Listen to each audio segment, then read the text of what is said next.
So it's saying, hey, I need a key. So let's talk about that for just a second. So how does React work in terms of like re-rendering?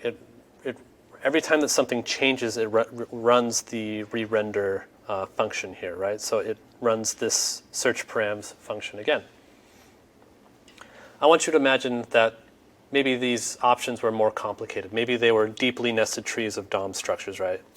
So let's say I had the ability to resort these options one way or another, right? Well, what React would typically see is, oh, this is different than it was before. I'm going to go re-render everything. But if I'm just resorting them into a different order, that would be a lot of unnecessary work. Quite slow, potentially, right? What would be really useful is like, hey, React, I just reordered these. I didn't actually create and destroy anything. They're just in a different order now. And the way you can do that is you can say key equals some unique thing about that particular item. In this case, they're all strings, and I know they're all different. So if I say key equals animal,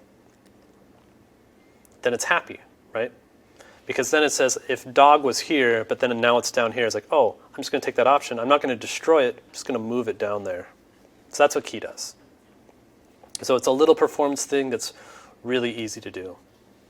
So the key here is like, it needs to be some sort of like unique identifier about that particular object, right? So maybe if you're sorting like user objects, you could sort it by their like email or their user ID or something that's going to be unique per user.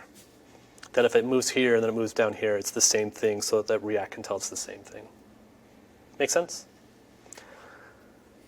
Now, something that's really important is it has to be unique. So if I put 1, right, now all of these are going to have a key of 1 and it's going to freak out. It's going to say, hey, I encountered children with the same key 1. That doesn't make any sense to me, so it'll do weird things if you do that. In this case, it actually is rendering them, so good for that. But sometimes it just won't render them. So make sure it is actually unique about them.